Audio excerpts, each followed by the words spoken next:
आचार्य चाणक्य के अनुसार एक बुद्धिमान पुरुष को कभी भी इन 7 स्त्रियों के साथ संबंध नहीं बनाना चाहिए।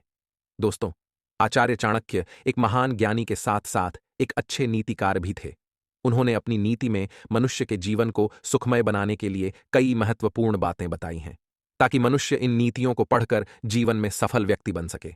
आचार्य चाणक्य ने स्त्रियों को घर की लक्ष्मी माना है। चाणक्य के अनुसार पुरुष का यह कर्तव्य होता है कि वह अपनी पत्नी के प्रति वफादार रहे और उसके साथ किसी भी तरह की हिंसा न करें। जिस घर की महिलाओं को उचित सम्मान प्राप्त नहीं होता है, ऐसे घर से देवी लक्ष्मी सदा के लिए चली जाती है और वहां पर दरिद्रता ही छाई रहती है। दोस्तों, आज हम आपको बताने जा रहे हैं 7 ऐसी औरतों के बारे में जिनके साथ पुरुषों को भूल से भी शारीरिक संबंध नहीं बनाना चाहिए, नहीं तो घोर अनर्थ हो सकता है। दोस्तों, कई बार पुरुष स्वयं की पत्नी होते हुए भी पराई स्त्री के मोह जाल में फंस जाते हैं और उसके साथ अवैध संबंध स्थापित करते हैं, जो कि अनुचित होता है। शास्त्रों में 7 ऐसी स्त्रियों का वर्णन मिलता है जिनके साथ पुरुष को कभी संबंध नहीं बनाना चाहिए। अगर ऐसी स्त्री के साथ संबंध स्थापित किया तो महापाप लगता है। तो चलिए जान लेते हैं कि वे कौन सी 7 महिलाएं हैं जिनके साथ कभी संबंध नहीं बनाना चाहिए। सबसे पहले है अविवाहित कन्या।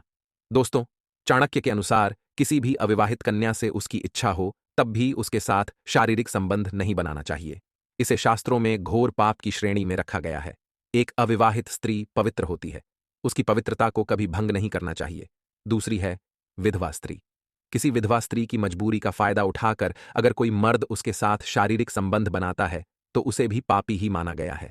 अगर वह उसके साथ विवाह करता है तो उसके साथ शारीरिक संबंध बना सकता है, परंतु अगर उस स्त्री के साथ संबंध बनाकर उसे धोखा देता है तो यह भी घोर पाप की श्रेणी में आता है।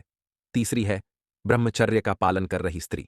दोस्तों, अगर कोई स्त्री ब्रह्मचर्य व्रत का पालन कर रही हो, अर्थात वह काम के भाव से दूर हो, जिसने शारीरिक सुखों का त्याग कर दिया हो, ऐसी स्त्री के साथ संबंध बनाना सर्वथा अनुचित माना गया है। ऐसी स्त्री के साथ संबंध बनाने पर उस स्त्री और पुरुष दोनों को नरक में ही जाना पड़ता है।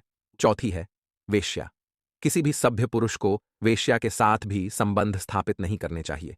ऐसा करने पर उसे पाप तो लगता ही है, साथ ही उस वेश्या को कई प्रकार की बीमारियां भी हो सकती हैं, जिससे वह पुरुष भी ग्रसित हो सकता है। शास्त्र कहते हैं कि वेश्या का द्वार चोर, नीच, नट आदि लोगों के थूकने का ठिकाना है। उसके द्वार पर कभी नहीं जाना चाहिए। पांचवी है मित्र की पत्नी। कोई भी सभ्य और संस्कारी पुरुष अपने मित्र की पत्नी के साथ कभी शारीरिक संबंध नहीं बनाता है। मित्र की पत्नी बहन के समान होती है और उसे बहन ही समझना चाहिए। मित्र की पत्नी पर कभी बुरी नजर नहीं डालनी चाहिए। छठी है दुश्मन की पत्नी। दोस्तों, आचार्य चाणक्य के अनुसार कभी किसी दुश्मन की पत्नी के साथ भी संबंध नहीं बनाना चाहिए। इसमें दुश्मन का कोई षड्यंत्र अथवा साजिश हो सकती है। वह अपनी स्त्री का उपयोग कर आपको किसी जाल में फंसाने का प्रयास भी कर सकता है। सातवीं है गुरु की पत्नी। आचार्य चाणक्य के अनुसार गुरु की पत्नी माता के समान होती है। गुरु की पत्नी से संबंध बनाने पर मनुष्य का विनाश हो जाता है। यह नरक में ले जाने वाला महापाप माना गया है। एक बुद्धिमान पुरुष को चाहिए कि वह केवल अपनी ही पत्नी के साथ संबंध स्थापित करें, पत्नी के अलावा किसी भी स्त्री के साथ नहीं, चाहे वह कितनी ही सुंदर हो। दोस्तों, आजकल काफी महिलाएं पुरुषों को फंसाने के लिए उनके साथ संबंध स्थापित करती हैं। इसीलिए सावधान रहना चाहिए, नहीं तो पूरा परिवार बर्बाद हो सकता है। खासकर सोशल मीडिया वाली स्त्रियों से सावधान रहे, क्योंकि कुछ महिलाएं आपकी गलत वीडियो बनाकर आपको ब्लैकमेल भी कर सकती हैं और आपसे पैसे मांग सकती हैं। इसीलिए ऐसी महिलाओं के जाल में कभी नहीं फंसना चाहिए। आपकी पत्नी आप पर विश्वास से प्रेम करती है, वह आपके लिए सब कुछ त्याग कर आई है। उसके साथ कभी विश्वासघात नहीं करना चाहिए। महादेव की नजर में यह घोर पाप माना गया है। ऐसा व्यक्ति शिवजी के दंड का पात्र होता है।